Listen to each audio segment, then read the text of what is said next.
The following episode of TOFOP is rated MA. It may contain Batman references, time travel references, sexual references, lost trains of thought, and mild coarse language. TOFOP advises that the program is not suitable for anyone under the age of 15 or anyone who enjoys succinct, coherent conversation that might actually have a point. Minors must be accompanied by a parent, guardian, or priest. This is John Deek speaking.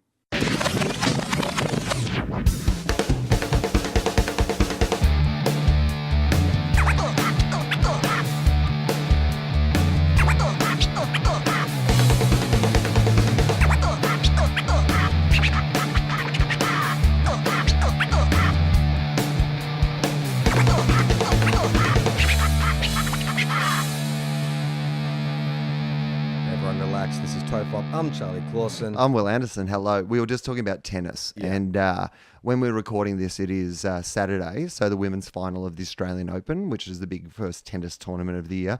The Williams sisters are playing, which is amazing. Serena and Venus Williams playing, I think, in their 8th Grand Slam final together. And in the men's final, Roger Federer is playing Rafael Nadal.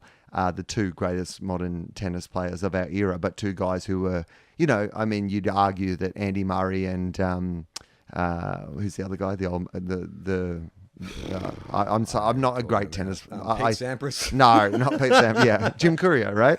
Andre Agassi, Henri Lecomte, Henry the Cunt. Jim Courier, we'll get back to tennis. But we started talking about it because I went last week. Yeah, we were talking about it off air, and we decided to start. I haven't been to the tennis in probably a decade, and haven't watched that much of it. But I remember Jim Courier was getting into special comments back when I stopped watching, and then I was so surprised to see him there because he has such a laconic style. Sometimes I don't even know if he's conducting an interview. He's aged well, though, I'll say. Yeah. I reckon he, particularly for a blood nut, he's red hair, pale skin, still looks pretty good, I reckon, Jim Courier. I was looking at him last night on the telly because he's one of those guys where I don't mind when he's laconic. And I like it. What do you mean? And his tennis. When he's always laconic. Well, does he ever get out of like first gear? Here's what I would say. I reckon there's 3 Jim Couriers when it comes to his commentary. I like this. The first one is laconic Jim, courtside interview Jim. Yep. Everyone's a mate. Everything's relaxed. Yep. Are we really having a courtside interview, or are we just having a chat? Yeah. The second one is actual tennis commentary Jim, who doesn't come out all the time, but he's an amazing thinker about the game, and when he actually, stops being laconic, and the other one, then he's pretty astute, I reckon. And then the third one, and this is the one that I'm not as fond of. Cheeky Jim? Yeah, comedy Jim. comedy Jim Courier. Yeah. Well, that guy... He's a little, I think he's been lulled into, because I've said this for years. Yeah. 2 easiest audiences in the entire world, your wedding and the tennis. Yeah, definitely. The tennis audience. Oh my God. Any ball boy play, anything where you, in the old days when you could grab a champagne. Man. It's crazy. I mean, anything. Sitting where I was, I'd forgotten how, it is such a fucking evangelical feeling. People who go to tennis love tennis players. The amount of people who called out, "I love you," Fed during that game, all men, mind you, which is fine. Yeah, good. But mainly... Progressive. Yeah. But tennis is a safe zone. But there was this thing of, you're right, anything that happened that was slightly out of the ordinary was cause for a round of applause. The ball hits the net and just bounces in. It's like, whoa! Oh. It's like, well, that's bound to happen at some point. It's interesting to me about tennis, and golf, I guess, is a little bit the same, is that idea that when you're, and I think this is why I've never really enjoyed. I think I've been to the tennis. I'm not even sure. I can't even remember if I've ever been. You don't strike me as a tennis guy. I'm not really a tennis guy. Because it's a summer thing. You don't strike me as a summer guy in any kind of part. Cricket, I guess, but even then I see you. I like watching cricket. Yeah, from the shade. Yeah. You're not a sit out in the seats and No, I'm not. That's absolutely right. Gold singlet. No, and tennis. Well, here's the weird thing. Okay, we're all over the place, but.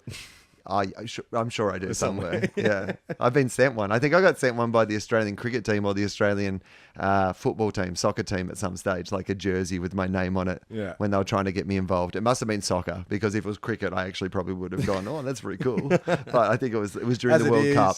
Ramona is using it as a piss rag. Yeah, I was just like, well, thanks for that. But even having my own name on the back of a jersey. Right? Yeah, right. Soaks up perspiration, it'll soak up dog piss, right? Thanks, guys. Appreciate it. Thanks, guys. I appreciate it. Yeah. Good luck in the World Cup. But No disrespect. No disrespect. Well, that was all disrespect, I'm pretty sure. I mean, no disrespect meant plenty offered. So, I'll tell you my little tennis journey. So I never played tennis because in my town, because my dad had been such a good cricketer, we were a cricket family, and you were either cricket or tennis. So you'd play AFL in the winter, and you'd play cricket or tennis in the summer. That was basically what happened where I was from. And we were a cricket family, not a tennis family. And then probably when I was about 13 or 14, I went to in the summer, just like I guess in retrospect, it was just one of those things that your parents send you to because they want to break from you for a couple of weeks. But I went to this sort of tennis camp, and I think it might have gone for a week or something. And so every day you went for like 4 or 5 hours, and they kind of taught you tennis, and then developed certain skills, and then you started playing. And when did they molest you? After lunch? Fourth day, I believe it was the fourth day. They called it the change of ends. They said, this is ball boys. I couldn't watch it for years because I had trauma. That was the problem. Sorry, now we have to put a trigger warning at the top of... So again, you know that I am... I'm the sort of person who's not going to overinflate my sporting abilities or achievements. I played cricket and I was at my very best... on my very best days, good enough. Yeah. I made some B grade teams in local competitions, but Mate, you're talking to the captain of the under 12 B2s, which was not even second level. We're a level below second. made a lot of gritty 30s. You know what I mean? That was when you had to retire. You had to retire at 30, right? Yeah. Yeah. And they would send you back in if everyone else got out and there was enough time. They'd send you back in to save your side. But I was the same. I had no footwork as a batsman, and I was probably the most ineffective, unexciting bowler is a medium pace left arm, so that makes it a bit interesting. Okay, well, yeah, that's good. But Angles. medium pacer. Yeah, yeah. I was neither fast and couldn't spin the ball, so I was a medium pacer. I tried everything in bowling. Really? I bowled finger spin, I bowled leg spin because I was tall. That And you everyone got the tried to long convince me fingers. to. So you could actually get the purchase you need. I mean, theoretically, Charlie, yes. Oh, right. And in the same way, theoretically, I was a big guy, so I should have been able to bowl really fast. Yes. But I couldn't. I could bowl fast, and I would say I was above. You could bowl your spins really fast. Yeah, yeah, but not fast enough to be a fast bowler. I tried everything in a desperate effort to be good at it, and it just never came naturally to Your me. father ashamed of you? I mean, probably for a range of reasons, Charlie. But I think he loved cricket so much, but he also had such a natural aptitude towards cricket. Yeah. Like my dad was a good country footballer, but he was in my understanding from what I've been told, he won an Order of Australia medal a couple of years ago Really? for services to cricket. What have you ever done? I ask myself that question regularly. Yeah, amazing. my grandfather won an Order of Australia. My father won an Order of You Australia. are a huge disappointment to your ancestors. Well, ironically, I have osteoarthritis, which is the same abbreviation. So we all have OAs. Yeah. Mine just means that I can't get I've up very watched the quickly. OA on Netflix, so I went to see my dad get his. We'll get back to tennis. Yeah. I went to see my dad receive his Order of Australia medal. It was I was very, very proud of him, and they had one. Well, he could bring my mum and one other guest, and they asked if I would like to go along, and I was so proud. I was so I was at what's that beautiful Ripon Lee, I think, Oh, yeah. in Amazing. the Ripon so Lee beautiful estate. in the Botanic Gardens sort of. Yeah, is it? that's Yeah, right. yeah, It was not right. Botanic Gardens, but it's a private estate that Yeah. they now open to the public, and it's beautiful old building and swimming pool and green. It's like a greenhouse or something, and a waterfall and a pond. It's amazing. Yeah, it's really beautiful. In fact, Will, my first acting job was in an outdoor production of Anne of Green Gables that we performed at Ripon Lee. Ripon Lee doubled for Nova Scotia, Canada. Well, what I would say is Nova Scotia, Canada must be delightful. Melbourne summer doubling for Nova Scotia. You know what? I'm just assuming Nova Scotia is cold because I think all of Canada is cold. Maybe it is a lush green place like Ripon Lee. I think Canada's cold in the winter pretty much everywhere. Yeah. But again, I'm not sure. Canadian listeners, let us know. But okay, so it's a really Ripon Lee. beautiful place. It's a really lovely ceremony. There's obviously a heap of people getting various awards. So there's so basically there's a hall full of family and friends, and then you're only allowed to clap from, I think, the minute their name is announced until the minute they get Oh, really? their... Well, because, like, you know, they It's obviously... not one of those things where they say, guys, we've got a lot of names to get through. Can you please hold your applause till the end of the ceremony? They didn't say that? No, because... They made that's much more complicated what they offered. Yeah, because, well, you do need some applause. I think that in a room like that, when somebody is walk up. getting... But also when somebody is, like, achieving, like, an honor, like, of the country, of some them saying, you know, you have... serve this country in a way that, you know, somebody has nominated you for this honor and you've been approved for this honor. Like, I think it's a pretty big deal, you know. And so it's nice to have like a moment where you can appreciate them, but at the same time they can't, you know.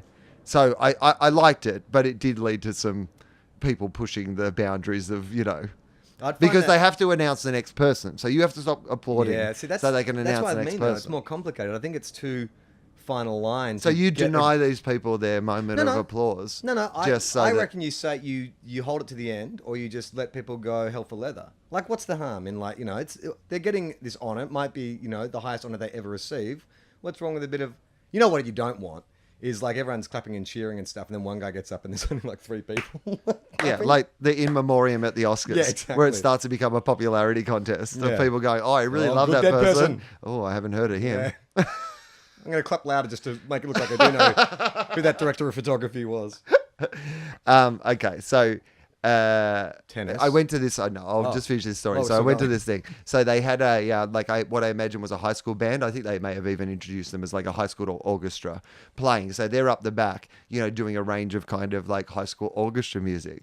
And they were playing things like, you know, Advanced Australia Fair and, you know, Waltzing Matilda and I guess like, you know, that sort of, you know, like what you would consider to be appropriate kind of things.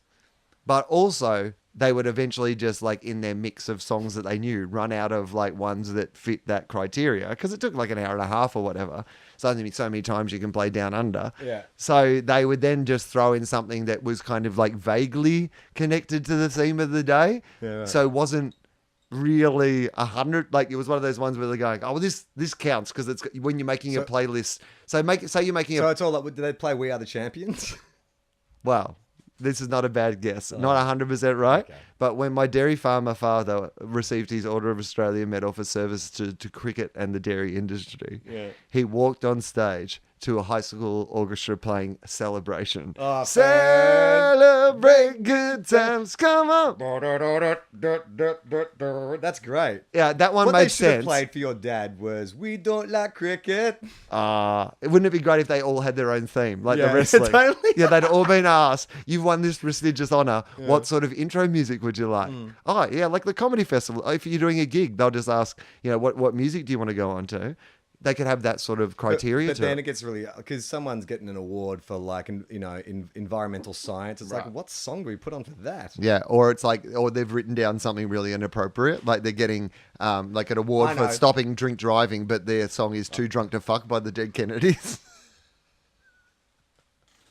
It's ironic. Yeah. They're getting an award for stopping racism, but they come on stage to Back in Black. What? That's weird. So the most inappropriate one that was in their mix that I couldn't quite work out what the connection was they would occasionally play ba ba ba ba ba ba ba ba tequila. Yeah, right. They're already thinking about the after party. They're high school kids, mate. Of course, that's what they're going to play. Da da da da da da da. West Coast Cooler. Da, da, da, da, da, da. So I went to this high school tennis camp one year, and it turned out that I had a really natural affinity with tennis. Right. Like in a way that I'd never had with cricket. Like I really got it. Like my body kind of and my, like what I like to do and my body type kind of suited it. Yeah. Like, you know, tennis is a game where like the thing about cricket. Well, you got height. That's immediately like my serve was pretty good and I liked playing on the net and I loved running around and it was kind of the sort of running I like to do, which wasn't like, so in cricket, if you make one mistake, your day can be over. Yeah. Whereas like in tennis, like they literally, when you're serving, they give you 2 goes. Yeah. Like this is my game.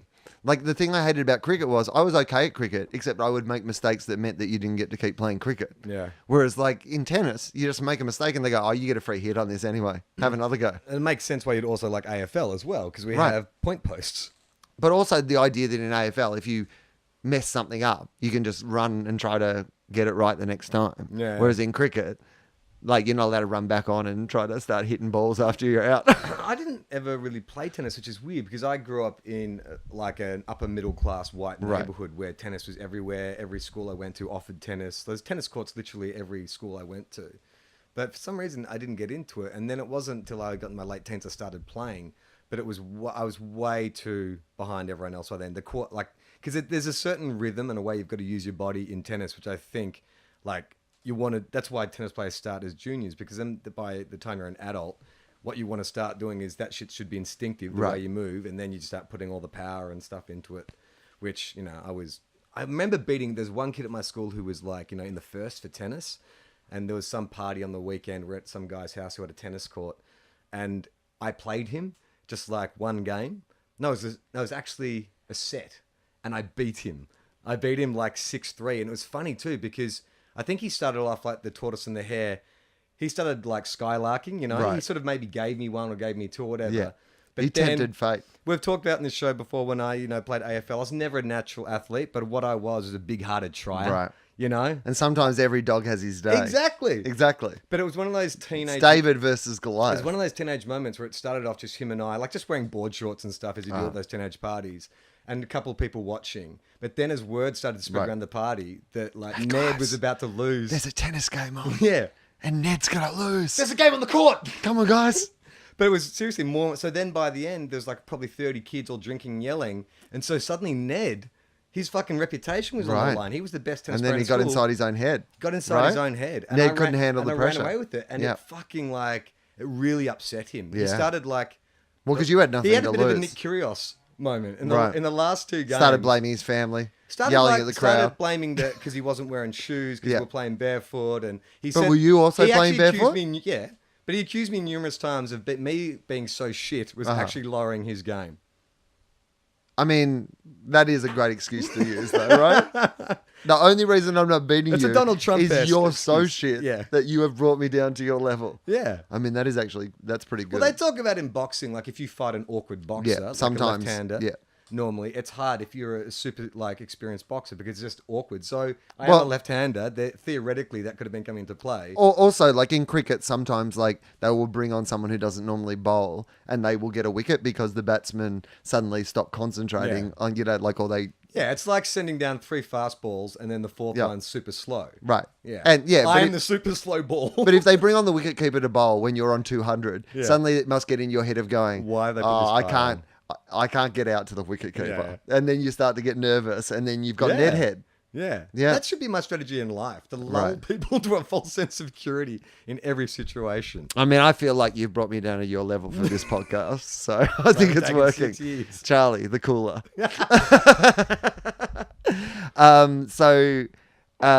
I didn't really play tennis again until I was at university. And then I started... Sorry, is there a more white sentence than I didn't start playing tennis again until I attended university? I was right at Rogers. Do you have any friends No. that you were very, very friendly with at some stage in your life and now you don't know? Oh, yeah, 100%. I got lots. Yeah, do you? Yeah. Okay, so I have one in particular who I would have considered at the time to be my closest friend, and you know, we shared a lot of very pivotal moments in our life together, and now I haven't seen or heard of him, and vice versa. You know, I mean, Even it's on not like Facebook and shit? no, in like Yeah. 15 years, I reckon, and I'd love to know what he was up to. Like, Have you know, looked for him? I've occasionally like kind of done that, and if I run into someone from uni or whatever, I'll ask if anyone kind of has heard or known, and I kind of always assume also that like I'm really easy to find. So if somebody was keen enough to find me, you know, they could find me as well. So Yeah. if he's not tried to, then maybe he has no desire to. But Was there a particular... Did it peter out or... so anyway, we went to university together. We met on the first day of university. We were two actually, like, I would say, and this is probably part of the reason is, like, our friendship was a bit unlikely because we actually were very kind of different personalities. He was definitely an old school, like, straight up, you know, like, played basketball, played tennis, kept a pretty clean lifestyle, Yeah. you know, like, really motivated, blah, blah, blah, like, you know, and you know me. So everyone who listens to this sensing podcast... that Will may be cooler himself. Right. You brought him down to your level. I'm detecting a theme. But we met literally on we were both walking to some induction thing, and I or he, I can't even remember which, but one or the other just were like, hey, do you know anyone? I don't know anyone. And we made friends on the first day and became, really friendly. And we ended up living together a couple of years. So like shared a house with some other people as well, but like we had initiated it, and we were, we played basketball a couple of times a week, and we'd like play tennis together and whatever. And we were very close friends. But I guess because then when we went on our way and did different things, I guess we just went into different worlds. But Yeah. I do think like he's probably the one person in my life where I go, I really would like to. I hope things worked out for him. I think they would have. He was one of those guys that I imagine life would have worked out Well, for. one of my best mates in high school. We stayed friends sort of, post uni and stuff, went to different universities, different careers. And he was living in Sydney for a bit, and we just sort of lost contact. I think I've only seen him once in the last, maybe, 15 years or something. Probably similar to you.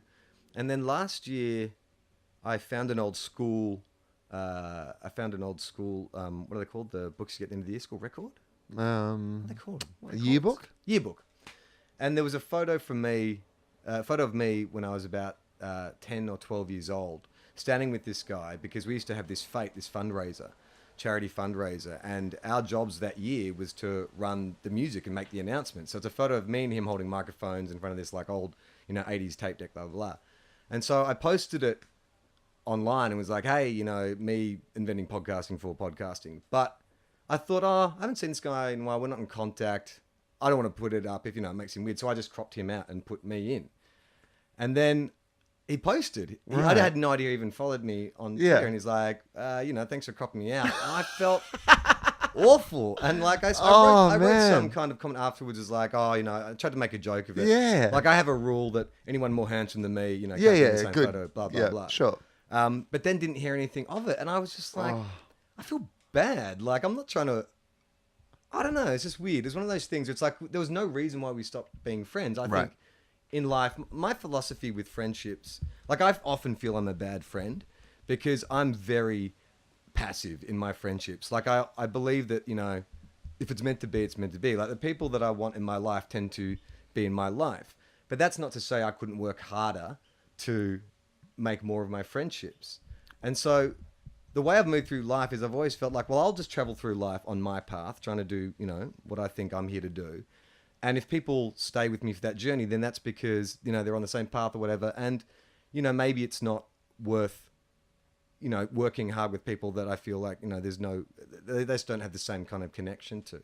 But I'm actually starting to rethink that because I'm looking back, like for instance, when I was in LA in September, I had no idea you could be sent messages on Facebook. I mean, probably surprised there's no one who listens to this Well, podcast. firstly, there's the regular place you can get sent messages, but if you have like an official page or whatever, there's a whole other secret file where they'll send. I occasionally discover that is it people that you don't follow or something? Yeah, that you're not friends with on Facebook. They can contact you. So I found this bank of 150 messages. No, I had that same day. I understand that day. You're like, hang on, what? There was one from Carl Chandler from 12 months earlier saying, "Hey man, we're going to be in Sydney. If you'd like to come to our show." And so I just had to message him back and say, "Look, I know this is going to sound like a bullshit excuse. I just got this message.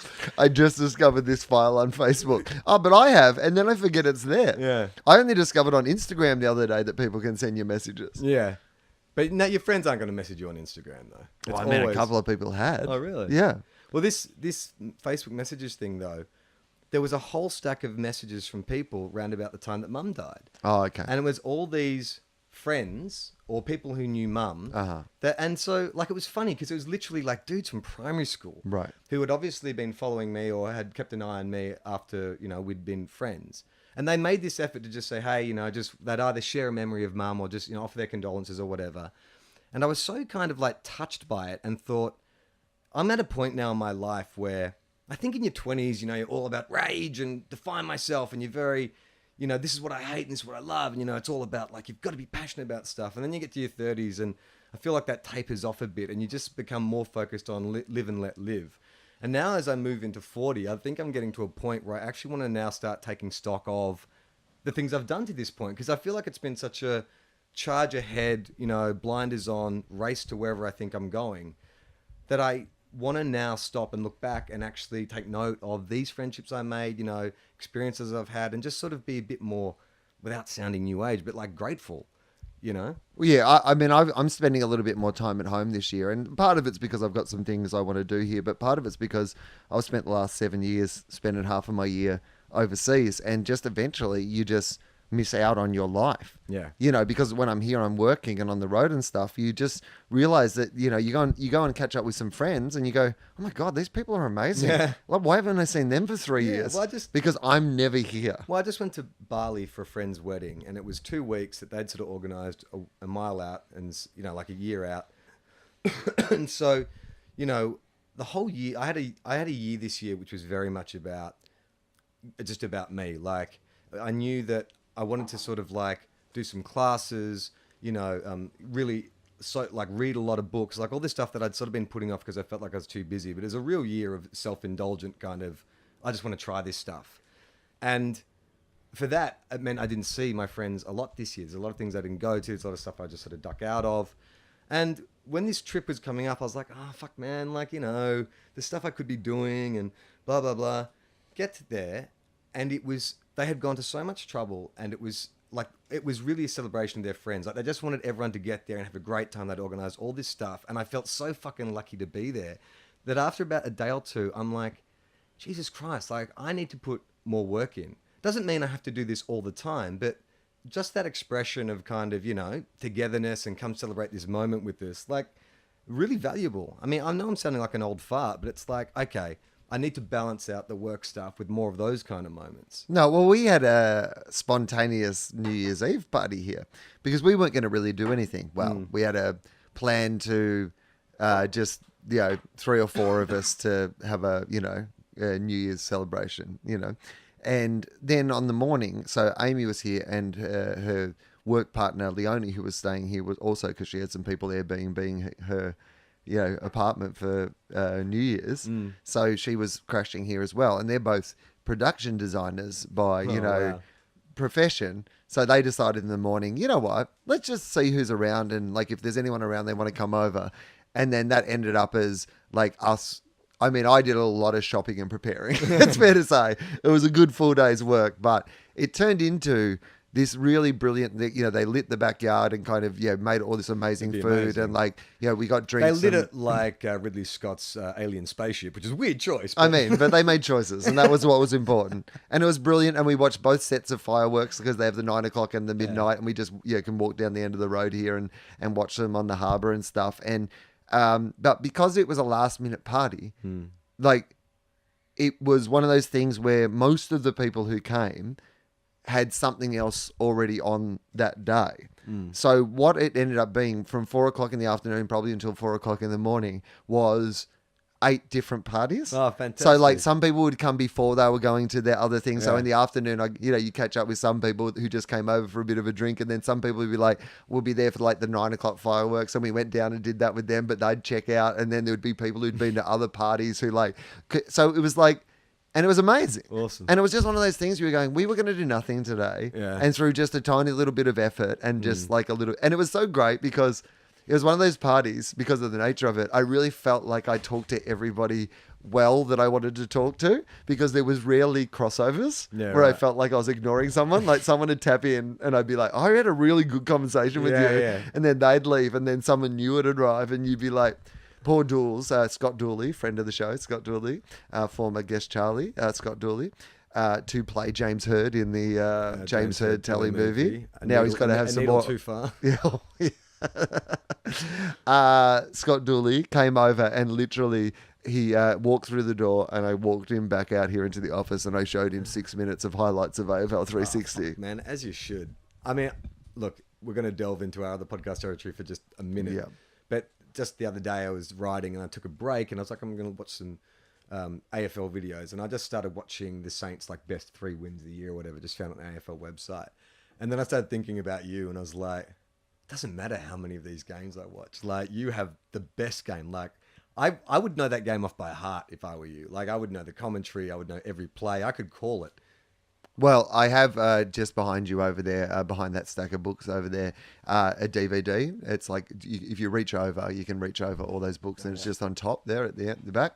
So it's the DVD of not only the grand final but also all the games, all the finals and games, alternate radio calls. and alternate radio calls. So you can Amazing. listen to the game with all the different radio calls. See, you would. It's just this can last you forever. Yeah. I mean, it Forever. can last me forever. I mean, I barrack for a club that still only has one premiership, and people still talk about 66. Like, they trot those fucking players out every year, and I'm like, they don't even want to be here anymore. You hear them every time they interview. They're just like, can someone please just win another one? Like, we get it, and we're honoured, but please. yeah. It's- We want to die. We want to stay home for these events. These are younger man events. It was 50 years ago. Yeah.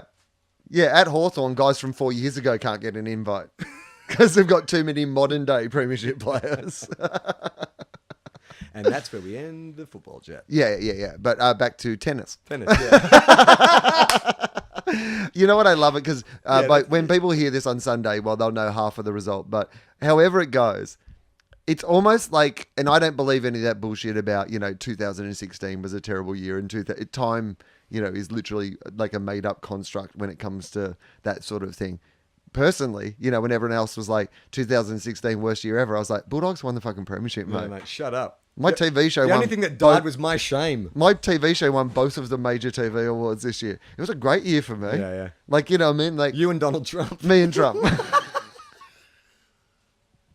But that was the other thing I was thinking too. When I was thinking about you, it's like, oh wow, this event with the Bulldogs like permanently changes who Will is. Yeah, it it does. definitely changes our relationship. Yeah, for like sure. so much of what we bonded over was the fact that we had to lose the clubs. But Right. now it's like, I don't know, Matt. I feel like we're like those high school girls that came out of primary school together and stuff, and then you went away for some and came back really glamorous. Yeah. And now I see that all the jocks are talking to you and stuff, and I'm like, well, I hope you'll still hang out with me and stuff. But I can see that they drive, they're a bit older, they're gonna get you into college parties and stuff, and I'm gonna be like, we're still friends, right, Will? And you're gonna be nice to me, but you won't be able to identify with me anymore. You won't feel like the dumpy one who hasn't hit puberty yet. I understand the analogy you're making, but I'm going to reassure you, Charlie, that I have a completely different way that I look at it. And it's much more like the relationship between Sherlock and Dr. Watson, in that there's accusations that Sherlock only keeps Dr. Watson around, and the nature of their friendship is that Sherlock likes someone that they can Feel show off. superior to.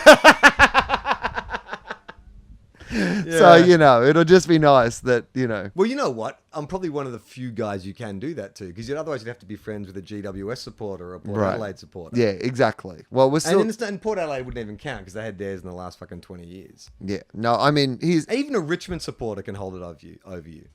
No, they can't. Oh, they can in No. terms of club history. Who cares? We won... Well, history, mate. Who won the last AFL premiership?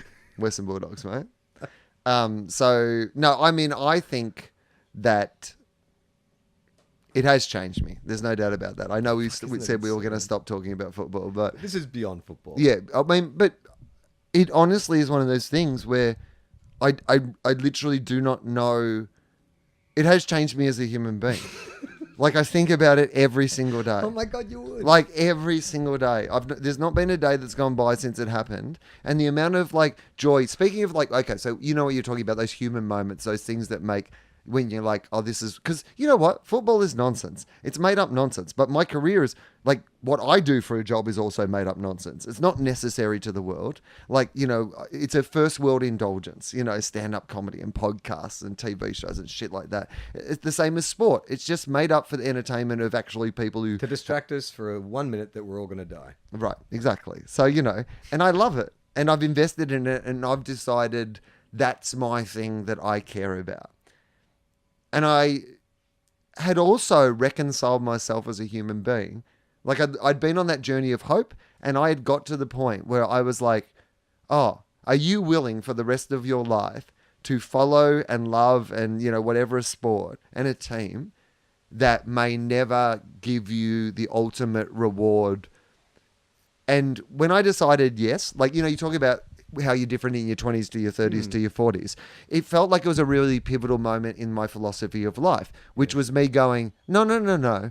I can enjoy this because what I enjoy about this, that it is a parallel for life. In the same way as with my career, I would like to keep trying to be the best that I can be, but you've also got to embark on that journey at a certain point in your life, probably knowing that you will never fully realize that, or you will never be as good or as like, you know, the best or the whatever. Like chances are that none of us will ever get to be that. So when I resigned myself to that and also not resigned, when I kind of just accepted that was, no, I can love the journey. I can enjoy that this is what it is. It's about how it makes me feel. But then for it to have paid off and me to actually have experienced the joy, it does change my entire life perspective. Of course it because it's one of those things where I'm going... Anything is possible. I mean, I have written... This is so embarrassing, but I'm going to fucking tell you anyway. So I had to do something really embarrassing today. I had to... It's my worst nightmare. So I just recorded my special for Stan like last Sunday night. Thank you to everyone who came out to the Comedy Theatre. Awesome audience. I was a bit jet lagged and it wasn't my favourite performance of the show, but everyone was such a good audience and like it was good and, you know, I think it'll look good. But this morning I had to watch it back to make sure they, you know, edited it in the right way and whatever. And that's a horrible experience for me, particularly in a show where I knew there was a few lines or a few things that just didn't quite nail. So I knew I would see every one of those fucking things, like in that moment. But one of the things that like got me through that was that idea of going, well, of course, it's not going to be perfect because you're not perfect. Like it's more arrogant to think that I am perfect and that I would have got it perfect because I'm not. You know I'm not. Me more than anybody else is aware of my limitations. But I look at that and then I look at that next step. I've written in my notes for my show so many times this year, no ceiling on what this could be. And that was the thing that came out of what the dogs did, was me going, no. Like, don't believe. Like, there's a little thing that I have on my desk. I don't have a lot of things on my desk. I just moved it because I was moving my rug today. But it's like, you know, I'm not a big inspirational quotes person, and I say that lying through my teeth because I love inspirational quotes. I love them all over the place. I love inspirational quotes. But my favorite one is, what would you achieve if you thought you could not fail? Yeah. And that's... no, what would you attempt if you thought you could not fail? Sorry. What would you attempt? Heart surgery. But I mean, that idea of going, well, why couldn't I do something great? Yeah. That thing wasn't great. Like, I mean, it wasn't great as in what I imagine great might be, but why couldn't I? Yeah. You know? Yeah. I mean, that is a constant battle you have with... I've just discovered something about writing this year, which it's taken me fucking 15 years to learn. You know, because I did a lot of workshops this year and, you know, weekend intensives and stuff, just trying to just learn more about the craft. You know, I feel like I've done a lot of work and I've read a lot, but, you know, I feel like you can always learn more. Of course. And there was this message that came through everything that I saw, which was so disheartening because I knew it was true. But it was, nothing makes writing better apart from work. Right. Like, you know, I'm sure there are like some geniuses who first draft spit it out. I'm sure that happens. Oh, mate, you hear about the Deadwood guy. Like, he'll be on set, like literally like writing the lines and then just handing them to actors and say this now. Yeah. And he's made some amazing stuff. And Aaron Sorkin would, you know, take a bag of mushrooms and like, you know, shit out fucking West Wing scripts overnight and stuff like that. Woody Allen writes every script on a fucking typewriter. Right. But in general...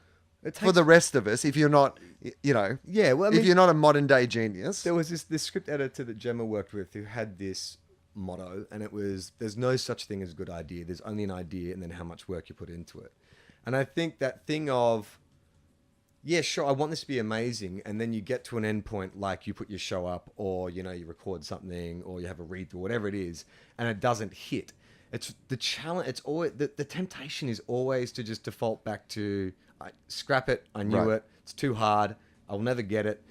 But it really is that thing for me, at least. I'm sure other people work differently. Is just by putting the hours in, and it's a grind. It's a real fucking grind. But then something shifts just through the act of actually doing it. I mean, it's a hard reminder, though. So much of it can come from like, you know, I can be like cleaning the pool, right? And I'm there, and then suddenly everything comes together in my head and I know exactly how everything is meant to be.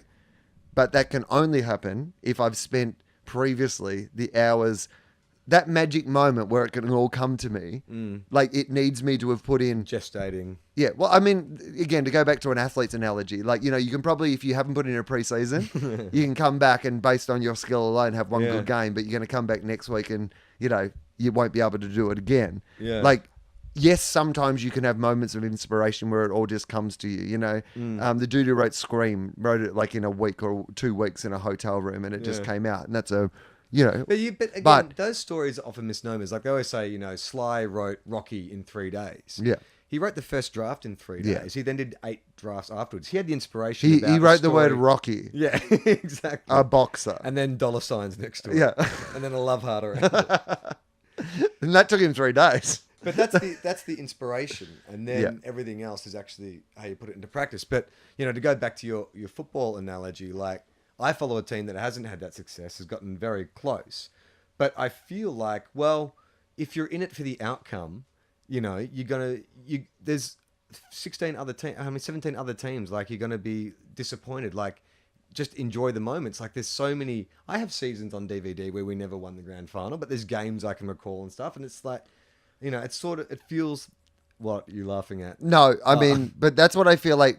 That's a loser talking. No, I feel like now that's actually how I will watch football. Right. So, okay, here's the major way. We need to do a football podcast because clearly we've got to talk about it. But I think the thing that will change is, I think from now on, I'll be able to watch Bulldogs games live on the telly. So in the past, I've always talked about the idea that I've been so nervous. There's just been so much build up and expectation that it gets to the point where I will watch every other game in the weekend, but I have to wait until the game's over until I watch that game. I know exactly what you're talking about. But now I don't feel like I need to. At least for a few years, I feel like I can now just enjoy, watching it. Like I'm like, okay, the monkey's off my back, know. Now I can just kind of enjoy it. Let's save it for another podcast. Yeah. I've brought something in. Yes. That I think will be of interest to a TOFOP audience. That's good. I mean, the only thing I was going to say about Federer, Nadal, Williams sisters is it feels to me like rather than 2016, 2017 has decided to ease us in with a bit of welcome nostalgia. Yeah, totally. It's like here's a warm hug, it's guys. It's like the Force Awakens of tennis. Yeah, it's like, hey, you guys remember these guys? This? You guys like these guys? How good was it 8 years ago when this happened all the time? Yeah. Do you want to take a break first? Oh yeah, let's take a break. No, let's take a break because I need to go to the bathroom.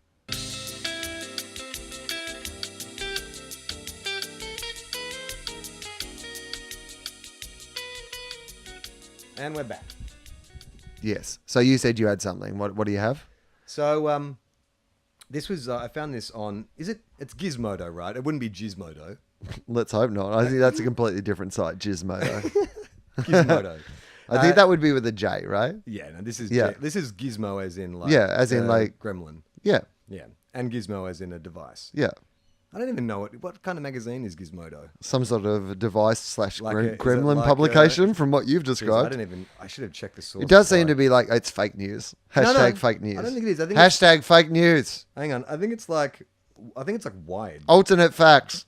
Jeez. By the way, big shout out to everybody who over the time when it looks like a tech publication. Yeah, it's a tech. It's a tech. Okay. Yeah. So, but yes, I was just teasing. But but a big shout out to everybody when the whole fake news, alternate fact stuff was going down.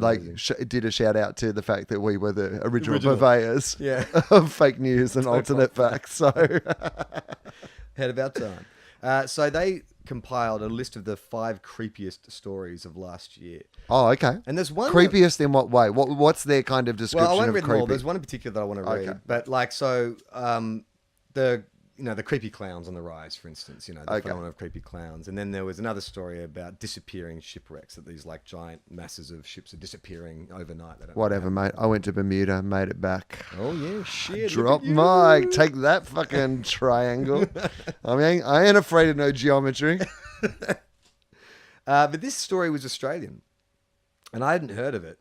And I don't know, maybe they've got links and stuff. I'm assuming it's legit, but it's called the Tromps. Says everyone on the internet. Yeah, there's links and shit. It's called the Tromps, and the first line is no, not the Trumps. Has to be said. You may have followed the tumultuous story of the Tromp family as it happened, but if this is the first thing you're hearing about it, you are in for a wild ride. This is by Hayley Williams. I should just credit the writer, because this is not my words. Hayley Williams of Gizmodo. Yeah. Gizmodo, not Gizmodo. Not Gizmodo. One day in August, the Tromp family of 5, husband and wife Mark and Jacoba, and their 3 adult children, Rihanna, Okay. Mitchell. Does it and say Ella. not Rihanna? Yeah, it does. In bracket. No, it doesn't. Different spelling. Got into their car and drove away from their home in Melbourne with little warning, heading north. Okay. Passports. Who are you meant to warn, though, when you're driving away from your house? If you're taking the family out on a trip, you think you'd tell, like... Who? Brother. Well, I I imagine... go on trips all the time. Who do my I brother. tell? Tell my brother when I go away. I tell no one when I go. I mean, I tell But you go Amy away all the time. Yeah. Yeah. But if you and Amy were going away, would you tell no one? I'd Amy tell would no one. us. She'd tell people, but I would tell no one. But you're pointing it No out one's as if fucking it was business. unusual to just not... It's not unusual for people to just take Why are off. people telling other people things? Like, is it What are you- anyone's I business? think you're fixating on a very minor detail. No, but I'm just interested in, like, does everyone tell someone when they're going away? Well- Like, I mean, I understand if you have, like, cats to feed or something like that. But in general, if you're just a family Okay. going away, All right. is it traditional that you would alert Yes. people to the fact that you're going away? If you've got neighbours, you'd say, hey, we're going to be away for a week. Can you take the bins out? Would you? Yes. What fucking kind of, like, savage land did you grow up in where you didn't tell your neighbours when you were going away? I'm constantly on the road and I'm never at home, Charlie. So I don't live by other people's rules in these regards. I'm interested. I'm not I would making say- judgments. But I just Think literally. about it. Like if you I'd be went telling away, people all the time. your Imagine if your cats have to go somewhere, for instance, so your vet knows that you're going away. You know what I mean? Like you're telling someone. Okay, all right. Okay. But I'm still not really You're telling fixating them. on a Okay. very, very minor No, thing. it's just It gets it's, weirder. But it's just foreign to my world. So I just want to understand. I want to step into the. People don't live their lives the same way as I live my life. Okay. So just to recap, family 5, Uh-huh. dad and mum, Mark and Jacoba, the 3 children, Rihanna, Mitchell, and Ella. Rihanna, not Rihanna. Oh, Rihanna. It's Riana. I think it's Rihanna. Why did you then? The No, first I time said you Rihanna, said Rihanna, not Rihanna. I said Rihanna, not Rihanna. Oh, did you really? Yeah. Okay. Yeah. I think. I don't know. Passports, credit cards, and mobile phones had all been left behind at their house, aside from the phone belonging to Mitchell, the son. Okay, hang on. So they've left behind their passports. Not unusual at this point, unless they're going overseas. I would leave my passport behind in those occasions. What else have they Credit left behind? cards and mobile phones. That's weird. Okay, so if you're leaving your credit card and your Only mobile Mitchell, the son, was carrying a phone.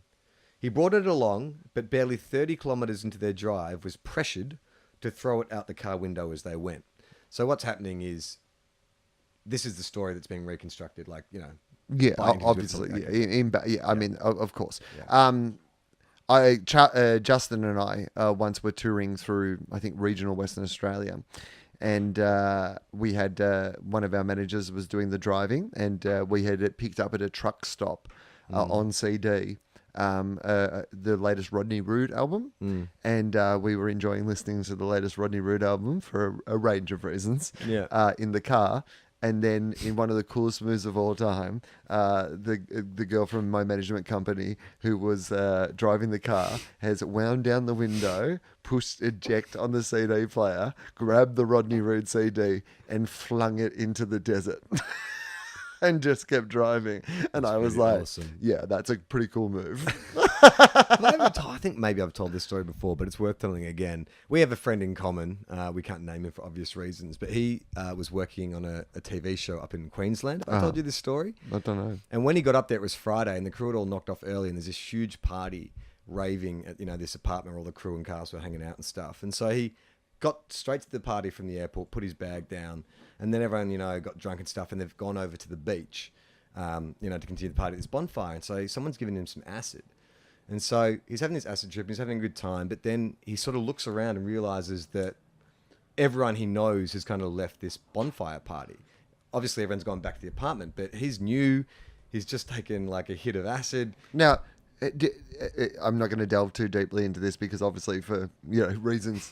Once you said acid, let's not dig too deeply. But had he been given the acid by someone in the work party or someone? No, one of his friends. Okay, so but one of the people from the thing he was on, not just a random person who was external. Yeah, no, like the party. Okay. The party. Right. So he'd basically moved to the I think beach that with makes his a difference. party, and then someone gave him some acid, Yeah. and then next thing he knew, like everyone was gone. There's a few stragglers, but he didn't know who they were. So he's lost, starts wandering out. You know what it's like when you're in a remote kind of beach place and you're trying to fucking get through the bushes back to the main road. If there's no street lights or anything, it's like pitch black. So he's like crashing around in the bushes trying to sort of find his way back. Gets completely lost, ends up at this kind of area, like a sort of boggy area, and there's 4 guys trying to get their mate's ute, like unbog it. So in his Hang on, what did you just call it? unbog it, debog it, get it out of the bog. Unbogged, probably? Unbogged? Yeah. Unbogged. To unbog it. Yeah. Oh, right. Yeah. They To wanted get to it from the debog. bog. They Yeah. wanted to debog the car. They wanted to reverse bog. I mean, it just seemed like a weird way to say it. Yeah, exactly it was. They wanted to gob it. It's So- the reverse bog. So he sees. Can you help gob my car? He sees the dudes trying to debog the car. Yeah, sure. And so in his acid-riddled mind, he's like, well, I need to get these guys on side so I can ask for directions. So I'll just go out and start helping them. And then they'll be so grateful. They'll ask me if I need any help, and I can ask them where the apartment is. So he just walks up, like tripping, and starts pushing this ute. Yep. And he says, like, the guys are all pushing 1, 2, and then they just sort of stop and look at him, and one guy goes, who the fuck are you? Oh, really? He gets so They're scared. not help. No. They're not happy for the extra hand. No, because some shirtless fucking tripping dude has just come out of the bushes and started pushing their ute. I mean, here's what I would say is I would still be appreciating the help, regardless of how sus But the would you person may not was. say, who the fuck are you? No, I'd be like, I'd let him It help. was far north Queensland. You know That what- is a friendly greeting. Here's where I would say it. Once we were debogged, once you had unbogged the Yeah. car, I would be like, and you, sir, who are you, kind stranger who came by and assisted us in this journey? When I looked down, there were Thou who 5. has the pupils thus dilated. Help us unbogged our vehicle, our utility vehicle. So his scarpers back into the bushes. Yeah. Oh, that's heaps less sus. Spends rest Just of the, like he just fucks off. Spends- When they say, who the fuck are you, he runs away. well, he's tripping. But yeah, but now they're fucked there. See, now they have no one to help. Well, So you that- seem to be more worried about the secondary characters than our protagonist in this story. I mean, I am like the worst reviewer of all time, aren't I? You're trying to tell a fucking story, and I'm like, what about this character? When are they coming back in? I'm the guy who watched Westworld and wants to go, what happened to Stubbs? Where was the Hemsworth? Where's the rest of his story? So he goes back to the beach and he wanders up and down, finally finds his way to a road and gets to a fucking payphone. He's like, okay, great. My bag's back at the apartment. I can call the bag. Someone will hear my phone ringing. Hopefully they'll answer it. Then they can direct me from wherever I am. So he calls his bag. Meanwhile, the party is still raging back at the apartment.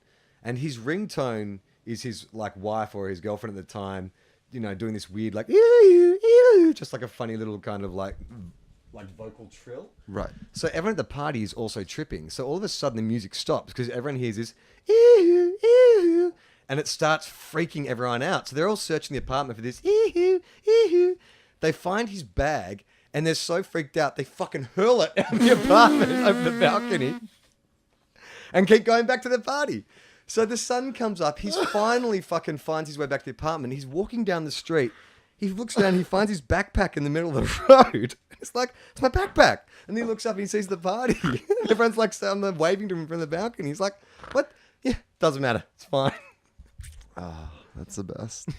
All right. So this family, The Tromps. the Trumps, Yeah. not the Trumps. 5 of them set out. One of them has a phone. 30 minutes in, he is pressured to throw the phone out of the window. Youngest child. What was his name? Matthew. Mitchell. Better. Good rewrite. The family was apparently paranoid, worried that the phone was being used to track them Uh-huh. and that someone was after them or wanted to kill them. Okay, sure. I mean, it sounds like a family fleeing someone who wants to kill them. Yeah. Do you know what I mean? Like if you've left all your identification at home, either that or they thought they were on that new television show, Hunted. Have you seen that? No. Oh my God. I've only watched half of the first episode. It's American. And it's already both the worst and best show I'm ever going to watch in my is entire it life. like, is humans are the hardest prey? Is it like something like that where they So- drop someone in the woods and... Teams of people, kind of Amazing Race style or Survivor style or whatever, but just out of like you've got 100,000 square miles or something, which is the hunted zone. It's like 3 states or 4 states or whatever, and you just get basically tapped on the shoulder, and it's you and a partner, like so, like a guy and his girlfriend or whatever, and then suddenly you are being hunted by like ex FBI, CIA. Oh my God, that sounds professional, blah blah awesome. blah, and they like film these people as they try to literally go on the run, Evade. go on the lam. You have $500. Like that you can get out of this bank account, but you can ask friends, family, so they're tracking your friends, they're looking through your I would Facebook. be so bad mate. at that. That'd Oh, catch me in fucking 2 minutes. well, I because would like not have left the the first starting time you spot. go to the ATM to get some money, They got you. they immediately at least know where you are, and they know who all your friends are, and they're trying to track everybody. I mean, it is one of those shows where you're like, There's oh, a trail of donuts leading to this cage. I would be fascinated. Like, because I always have. Do you ever have that scenario of like if you were being hunted or chased or whatever, how you would cope with I that? haven't often thought of it. No. Hiding spots. I'm a big person. I'm like, Oh, really? yeah, I'm just a big Like if the kind of stormtroopers bust into your house and they're looking for you, you've got a crawl space. yeah. So like, there's firstly in this house. Well, behind the lampshade, we can see you. in the swimming pool here, the deck has been built over, like the end of the original swimming That's pool. where you put and your there's a Anne little Frank. space there where Yeah. you can literally duck under there and hide, Yeah. but there's still enough room that you could just kind of like breathe there. Yeah. Good hidey space. Yeah. But also just like, I imagine if someone like attacked or whatever, like I'm big on just the find somewhere you think is like somewhere they won't look Yeah. and then just never move. If you're a superhero, you'd be like the chameleon. Because Yeah. you literally just blend into the environment and try not to move. Yeah, that's what I think that would be my approach. Yeah. It's just like find somewhere that they probably won't check. Yeah. Like go up in the attic of my house, like because we haven't checked in there in 12 years since we there's moved about in. 6 people living in there. There may well Rent be. in Sydney is so expensive, I mate. mean, seriously, that's like $1,000 a week. I should clean that out and Yeah, get some totally. backpackers in there, to be honest with you. All right, so the Trumps, Mitchell throws the phone away. Yeah. Of course, the millennial Mitchell's taken the phone with We him don't know because he how old can't he get is. away from his. We don't know how old he is. Well, he's still a They millennial, could be though, full- right? Well, it just says they're kids. They could be fully grown kids. Yeah, but still, he's a millennial, even if he's a fully grown kid, right? What if he's my age? Am I a millennial? Oh no, well, okay, yeah, maybe not. They drove... So it doesn't say how old he was. No, they just say 3 children. Okay. They drove 800 kilometres away to the town of Bathurst, New South Wales, driving Yep. for an entire day and night. It was in Bathurst that Mitchell... You're Victorian, by the way, and as am I. And the reason people can tell that is because of how you just said that. Apparently, it's Bathurst. Bathurst, not Yeah, Bathurst. but Victorians say Bathurst. pronounce the R. Yeah, Bathurst. It's like Prahan. yeah, Fuck you, dickheads. It goes both ways. yeah. It was in Bathurst that Mitchell left the rest of the family, parting ways at 7 a.m. the next morning. The other 4 continued on to the Jenolan Caves. Here, the 2 sisters, Rihanna and Ella, stole a car and parted ways with their parents, driving south to Goulburn.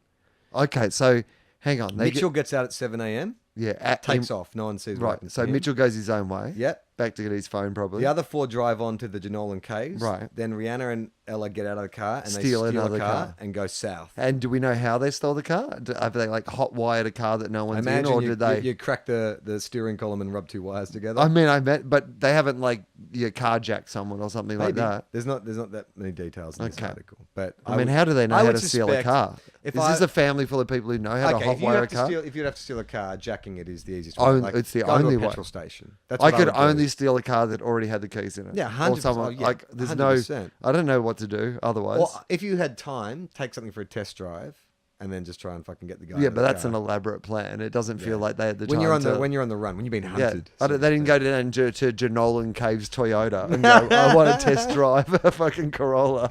Just really super panicked, haven't slept in 48 hours. They're like- hair's all stringy. Like, They're like, can we get your credit card details and phone number? And Yeah. they're like, "Ah!"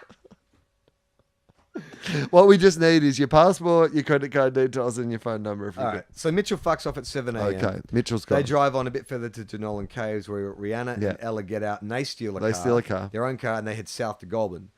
It was there that the 2 sisters made a report that their parents were missing before the 2 of them split up again. So hang on, did they drive a stolen car to a police station to make a report? You can make a report from a payphone. You don't have to be there in person. Yeah, it's a good point.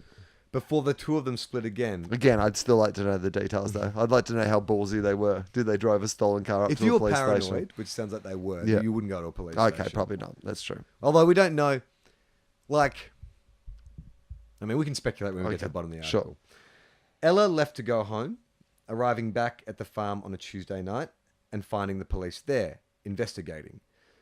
So hang on, why are the police involved at this Because stage? they're missing, they made the report that the parents are missing, so the police have gone to the farmhouse. Oh, okay. Yeah, no, that makes sense. Sorry. So she's called the Because police. up until that point, there is actually nothing. There's Well, nothing they suspicious. stole a car, so a crime was committed at that point. But up until the point of them, the stolen car. There wasn't even a crime in this, right? That's right. It was just a family going away on a drive. Well, maybe he's throwing a phone out a window. That's Littering.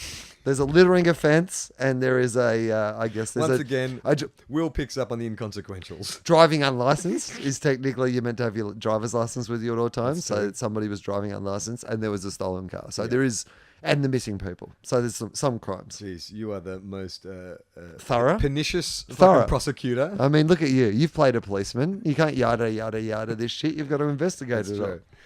all. So Ella arrives back to find the police investigating. She was the first Tromp to be successfully located, followed by Mitchell, who caught a series of trains to arrive home on the Wednesday morning, like a 1920s hobo. Right. See, that to me, I mean, unless it was passenger trains, I'd like to imagine that it's the old style, you know. I mean, I'm not even sure what this plan is. Like, that's the great thing about this is like, why has Mitchell gone out on his own? Like, why is he coming back by train? Well, that's the whole point. Like, why is somebody stealing your car and somebody else is like accurately following public transportation? Like, it feels like. Well, this is that. Okay, all right. So, Will all be revealed? no. Okay. That's the point. But this is the conundrum. All right. It's a series of non sequiturs. But we'll get to it. All right. A Goulburn man driving to Canberra on the Tuesday made a strange discovery. Oh, because their parents are still missing. Okay. Oh, the other three. So Where are Rihanna, the parents at this stage? They Or would kept this be heading- revealed? When the girls They jumped out kept at- the car and kept going. north. Okay. Yeah, north past Bathurst. A Goulburn man driving to Canberra on the next Tuesday made a strange discovery when he felt something kicking the back of his seat. When he stopped, he found Rihanna Tromp curled up in his ute in a catatonic state. So catatonic means like you can't speak or react, right? Like you're Hang on, is in the back. He back felt. of his ute. But what did he feel? How did? Something kicking in the back of his seat. When he stopped to look, he found Rihanna curled in his ute in a catatonic state. So I guess the ute is. Did he turn to her and say, "Who the fuck are you?" And then did the "Oh, what a feeling." Gee, Toyota's ad campaigns have gotten very dark. The Tromp family test driving a Toyota. Mate, that'd be a great tie-in. Oh, what a feeling. Tromp Yoda. So he found her in a catatonic state. She apparently had no idea either where or who she was, Okay. let alone how she got there. He delivered her back to the Goulburn police, who delivered her into psychiatric care at Goulburn Hospital. Her sister Ella, meanwhile, was charged with the theft of the car they took from Jenolan to Goulburn. So you'd be happy about that. Well, you can't blame Rihanna because she was in a catatonic state. But they took it together, I thought. Well, I mean, that's what you think. But They can't press charges. one of 'cause them's she's made not home right and of one of mind. them's not right of mind, you know. Okay, fair enough. Because she can't. You read This the- is so complex. I love it. This is already amazing. This is the I've Westworld. never heard this story before. The two parents were still missing, however. No, I just got the intonation wrong. The two parents were still missing, however. Yeah. Okay. All right. Sure. The comma fooled me. And an interstate search kicked off for Mark. The and comma fooled me. We've got the name of the episode. For Mark and Jacoba Tromp. They'd been driving back towards Melbourne, but became separated in the town of Wangaratta. Hang on. What? So now they've split up. They've got to Wangaratta, and they've gone. There's Yeah. two Wangs, and they've taken a different Wang each. Yeah, that's right. One went to Wang, the other went to Ratta. Jacoba somehow managed to get herself to the town of Yass. Yes. So she's driving the Don't know. car, I guess, still. Or, Well, it doesn't say. They just say they'd been driving back to Melbourne, but they came separated. So she somehow managed. Well, if it says somehow she managed to get to herself to Yass, then maybe okay, he then kept the maybe car. not. Maybe she's the one who doesn't have the car. Yeah, he made her walk. Where she was found the next day, 350 kilometres away. So she somehow covered that distance. I don't think she walked. Okay, so she's made it to She Yass. too was taken for psychiatric care and eventually moved to be with her daughter in Goulburn. But there was still one Tromp left to be found. Mark, the father, who had been spotted a few times behaving erratically. First, he had dangerously tailgated another car in Wangaratta before being seen fleeing from a silver Peugeot the family had taken on the trip. Okay, so he leaving still has the keys in car. the ignition. Yeah. Right.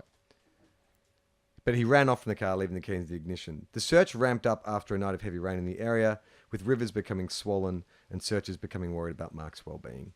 He was eventually found on the Saturday, almost a week after the whole ordeal began. He was located by a road near Wangaratta Airport. But So- at this stage, has he committed any crime? Well, tailgating, I guess, dangerous driving. I mean, reckless driving. their family all's got something going on. I don't think, but the police aren't investigating because of crime. The police are investigating There's a missing person. They're missing persons. Okay, yeah. all right. And clearly with some psychiatric issues. Sure. So why did they do it? Investigators believe that the family were never in any danger from an outside party, and they weren't found to be under the influence of drugs, nor did any of them have any previously diagnosed mental health problems. The most likely fact would be that there was some kind of shared delusion, though even the family didn't really know exactly what had happened. As Ella said, when she and her brother faced the press outside the family farm, there's no one reason for it, it's just bizarre. I mean... Understatement of the year. I mean, an accurate description, I would say. What do you reckon? It's fascinating, right? Like, it has all the hallmarks of a J.J. Abrams-like pilot episode. Right, where you're like, well, this is all one family, but now they all have these distinct stories. Yeah. I mean, firstly, I can see why people are fascinated by it, because obviously it's a mystery and people are fascinated by mysteries. I don't know, like the most obvious thing is if perhaps there was some mental health issues that has played into it, but without knowing whether they've had previous mental health issues or what the ongoing effects of that mental health issues has been. Let's say, just for the sake of speculation in this, so that we're not being, that was episodic, that they had not experienced like kind of mental health issues before, and they haven't since kind of experienced, ongoing, similar sort of things, that it was just a one-off thing. Is that idea of like sharing a mass delusion something that can happen? Yeah, I reckon probably 100%. because That's how cults start. Right, and that's what It only takes one charismatic individual to convince people who are easily influenced. You've been hypnotized before. That's I a have. suggestion. And, we talk about even on a sense of like confirmation bias, all those sort of things about being in. Like, I mean, I have friends, like, speaking about people, from the old days on Facebook. Yeah, there's a few of those people that pop up some pretty outrageous views and conspiracy theories and flat earth stuff and anti-vax stuff and whatever, where you're like, you believe this. Like, and you clearly are seeing a lot of information that supports this.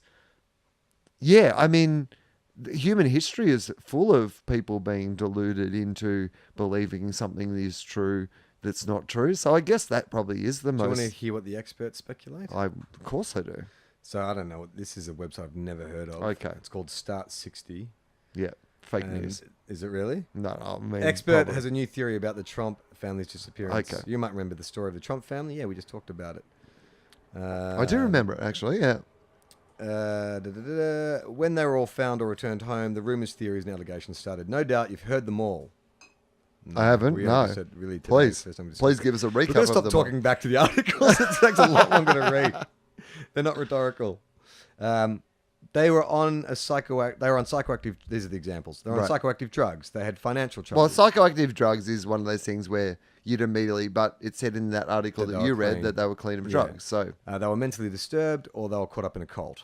Everything we speculated. Yeah, on. again, sure. But experts have a different theory, and it all comes down to what they describe as a shared mental break or shared delusions. Okay. You might be wondering how they've come to that conclusion. Yes, we are. Article, thank you. Well, medical sociologist Robert Bartholomew, good name for a sociologist. It is, isn't Robert it? Bartholomew. Yeah, I checked. I bet you he wears tweed. Yeah. Patches. There'd be patches, leather arm patches. Medical sociologist Robert Bartholomew. Yeah. That's how you've got to say his Love name. it. And it's Robert, never Rob or Bob. Robert.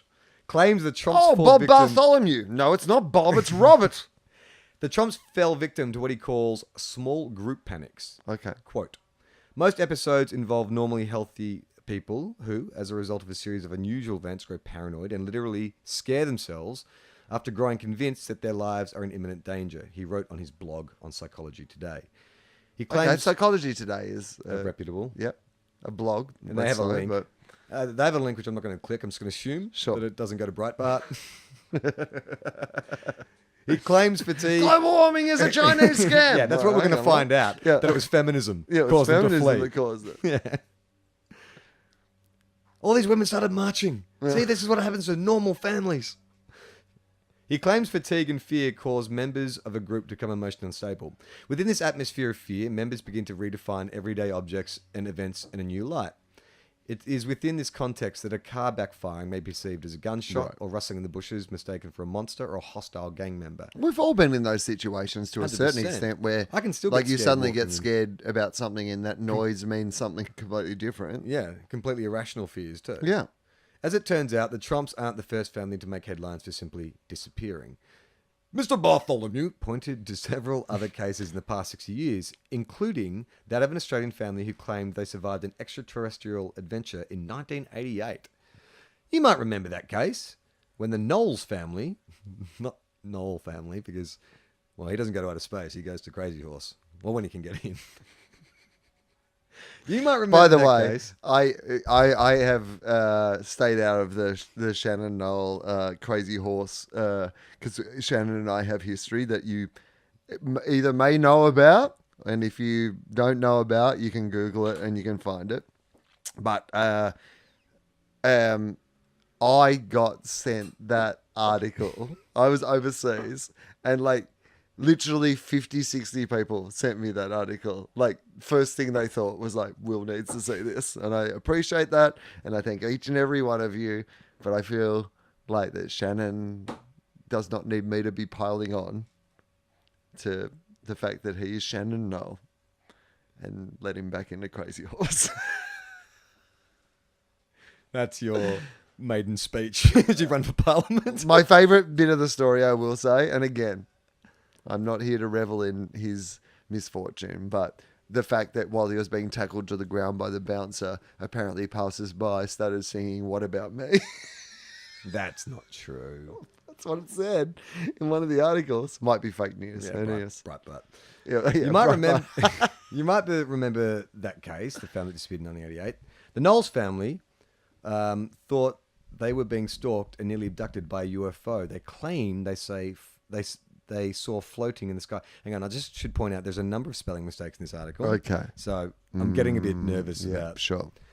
They claim they saw a UFO floating in the sky above the Nullarbor. Well, Mr. Bartholomew believes the Knowles case is very similar to the Tromps, that they were all affected by a combination of stress and fatigue and were simply scaring themselves. Okay. While the Tromp family hasn't said much about their disappearance, other than they thought they were being followed, and it was a family matter, the rest of Australia has been talking, which raises the question, do we have a right to judge this family for whatever happened to them?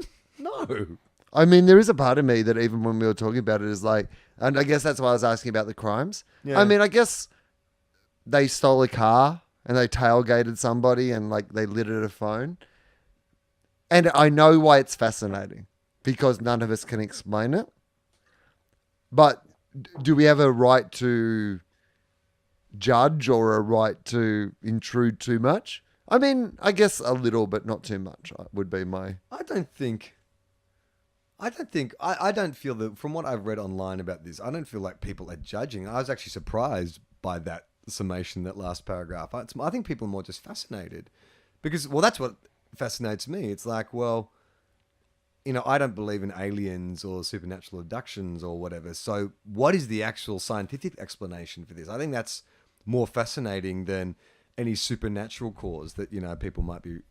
I mean, the up with. idea of group delusion is something that we see every day in so many different ways, whether it becomes to like advertising or, you know, like you said, cults, or even like we were talking about before, supporting sports or whatever. Yeah. Like, you know, you involve yourself in like kind of a group delusion and then you get a crowd of people together who also are believing the same delusion. That can become very, very powerful. And I imagine in family dynamics, if you all start to believe one thing, then...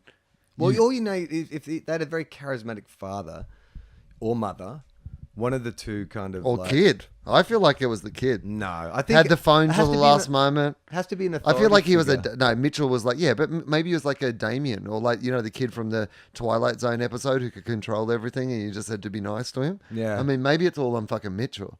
Like, he's the guy who's thrown the phone away. He's had the phone If till the this was last a- moment. He's come back on the train. No, if this was a good thriller, it would be Ella or Rihanna. Rihanna was the one they found. The one who's the prete- catatonic.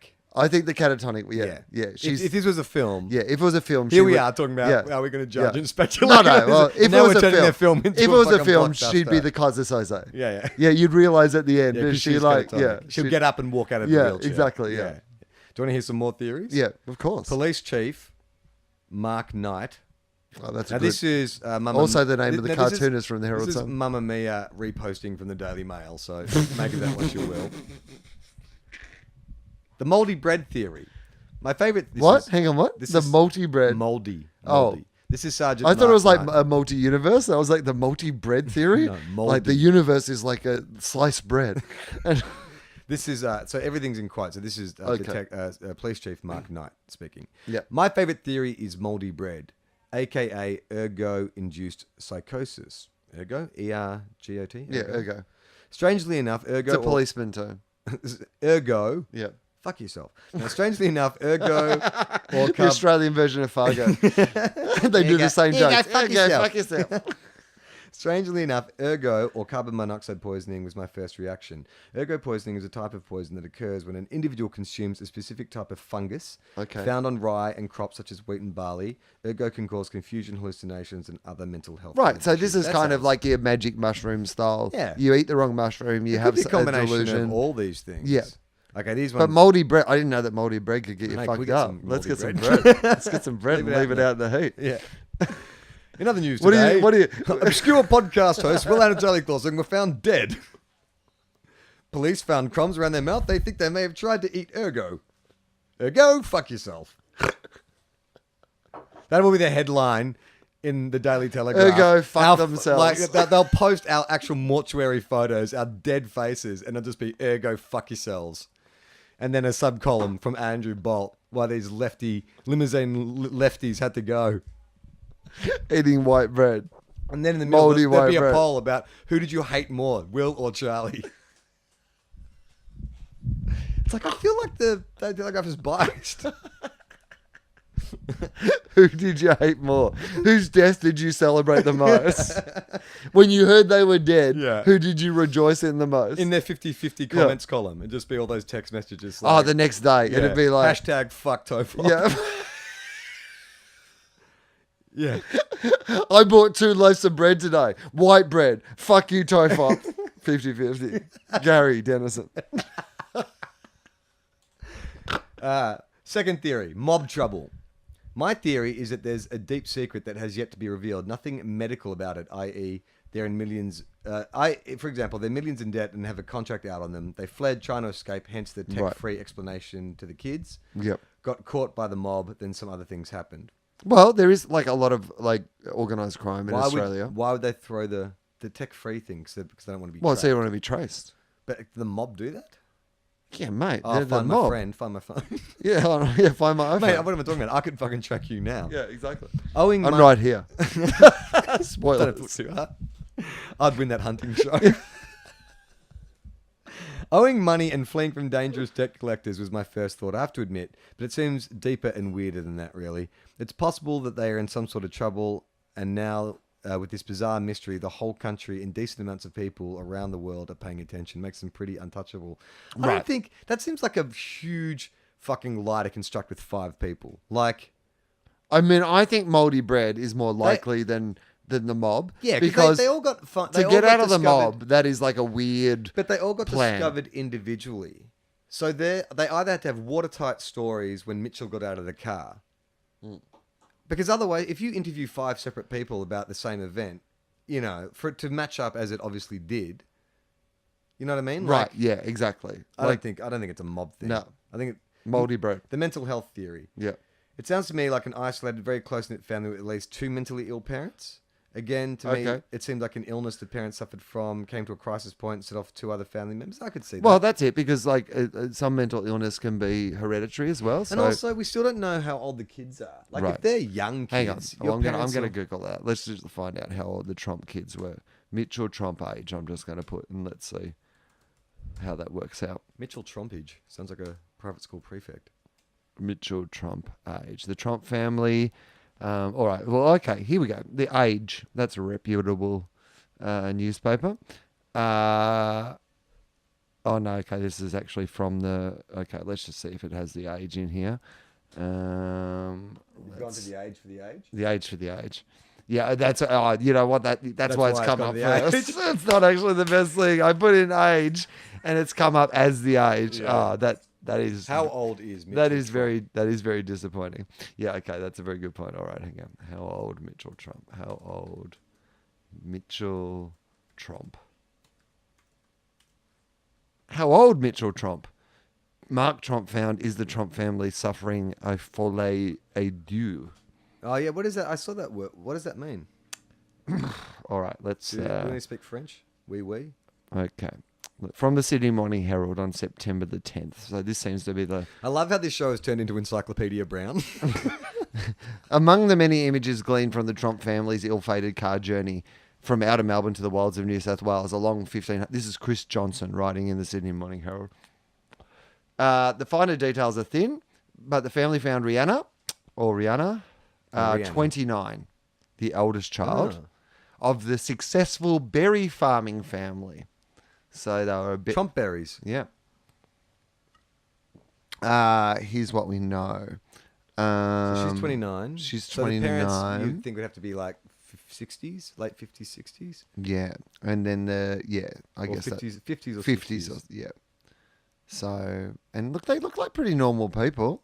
How old do they look? Can you see all of them? I would say he looks like early 20s, mid 20s. Hang on, I'm going to have a look at this. Okay, so this is... All right, hang on. That's Mitchell and Ella, just here. There's a picture of them. So... Oh, yeah. Well, he'd be like 18 at least. Yeah, 18 at least. So But I they're would not- say so early they're not 20s, kids. right? And she's 27. So, yeah.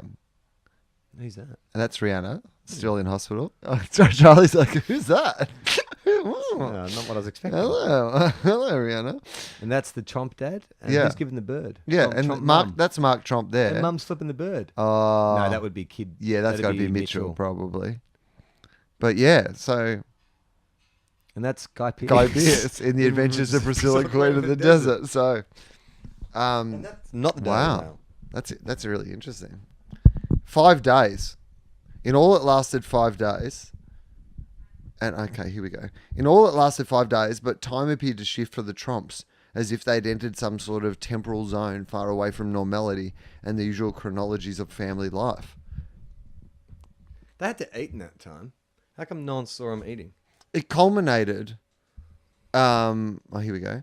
The one verified sighting came with its own pop culture reference. The young couple in Wangaratta who said Mark Tromp tailgated them after 10 p.m. were out catching Pokemons on their mobile phones. Fuck off. That could not be any more 2016, that article. It's very topical, isn't it? It culminated in the news photographs of Mark after he had been If it had found. been written 2 years earlier, it's like they're out planking by the side of the road. They should have literally released him as a Pokemon and got people to find him that way. That would have They would have got him in like straight away.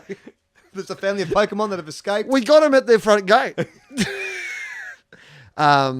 It culminated in the news photographs of Mark after he'd been found after 3 days wandering, flipping the bird to the media outside a police station from inside a car, the stress and isolation of what he'd been through showing. It was misread as defiance, but friends say he's not an angry or defiant man. Thankfully, this story, with a happy ending, an Australian Gothic in which everyone returns to civilization in their families, but it's still a mystery, even to the Tromps themselves. Tromp. Standing outside the family home, expressing their joy and relief their father had been found safe and well, Mitch and sister Ella struggled to say what happened. There's no one reason for it, Ella said. When pressed, it's bizarre, as formerly quoted. In time, there may be an explanation for what triggered this trip to the unknown, but perhaps there won't be. As the gardener says at the end of Picnic and Hanging Rock, some questions got answers and some haven't.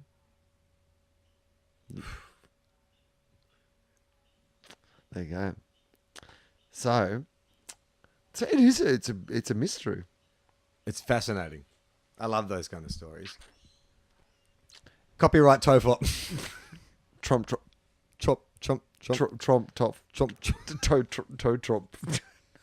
Tromp on foot of pod. Doesn't quite work. How long have we done? Yeah, enough. We should go. You've got to go to America, and I've got to write my brand new show, which is now on sale everywhere, pretty much. I think by the time you hear this, so Sunday, I think, is the 29th. So Sydney, the announcement for Sydney will happen, I think, on the 30th. So on Monday, I'll be announcing where I will be doing my Sydney show, and I'm not allowed to announce that until Monday, and I can't tell you what date it will be. What I can tell you is I have Saturday night, April the 8th, off the Melbourne International Comedy Festival for reasons that I can't explain to you until next week. Ooh, that's interesting. Tantala, that's a Tromp-style mystery right there. How will you solve that one? So that will be announced. I can't, Will. It's just bizarre. I know, it's bizarre. It's just bizarre. Maybe one day the whole story will come out. It will, on Monday. Yeah. On Monday, the whole story will come out. But basically, I'm going to Adelaide for the Adelaide Fringe Festival. This brand new show, Critically Will, which I think is, well, I'm hoping that will be, the best thing that I've ever done. I'm certainly at a point in my process with putting it together where I'm optimistic that that it's going to be something really exciting by Adelaide. So Adelaide Fringe Festival, Brisbane Comedy Festival. There may be a special announcement about Melbourne coming. Hobart, Melbourne International Comedy Festival. I am doing the entire festival, including apart from April the 8th for reasons I can't explain. And it's bizarre. And I think the second last Saturday night of the comedy festival will be the night we do the live TOFOP show. Is it the 15th? 15th, yeah. April the 15th. So the last 2 Saturday nights, I'm doing 2 massive shows at the Arts Centre in Melbourne. So if you want to come along to one of those very special shows, the first place I saw Billy Connolly do stand-up, then come along and see those shows as well. Perth is already on sale. Darwin will be on sale next week. So... and there are other dates to come. Wollongong, Wagga Wagga, a bunch of... Wangaratta? Fuck, man. If you see a middle-aged couple splitting from a car, call someone. I might do my Tromp tour. I might go to all the places the Tromps did. Yeah. A little mini Tromp tour of New South Wales and Victoria. How Wills are. Hey, Will, do you like the artwork of James Fosdyke? Mate, I love the artwork of James Fosdyke. Do you love comic strips drawn by James Fosdyke? Fortnightly. Do you love the comedy of TOFOP? Okay, but if you had some James Fosdyke artwork that captured the essence of TOFOP and kind of made it a bit better, would you like that? I love that. I've seen that, and it does make it heaps better. Well, I've got a deal for you. Hang on.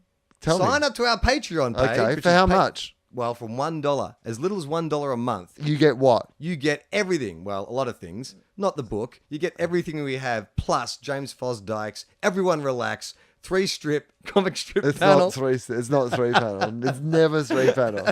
And it's so good. I mean, honestly, amazing. It's so good. The latest one is the one that is kind of drawn in memory of my cat Tip, and it really... anyway, it's fucking amazing, and it's a great pleasure to have James involved in our show. And literally, from as little as if $1 a month, if everyone who listens to the show gave $1 a month, then we would have 200 cents, $200. No, but I mean, if you like the show and if you can afford to contribute $1 a month, it helps us out. But more than that. These comic strips are amazing, and you need to see them. Yeah, you putting money into our Patreon helps us hire guys like James. It helps us employ a guy like Mike Howell, who does all the fucking best ofs and cuts together this stuff for us all the time. It's amazing. Sean Maluga's photography, like all that stuff that's sort of the bonus stuff. If we've been invited back to the LA Podcast Festival for this year. Yeah. If we are able to get to the LA Podcast Festival and make that work, you guys contributing to our Patreon helps us cover the costs for that. And we may even, if we do go back this year, try to do something even particularly special, and we will need your help for that, but we'll save that for another time. Yeah. You'll find exactly. I'm Charlie Clausen. Will Anderson.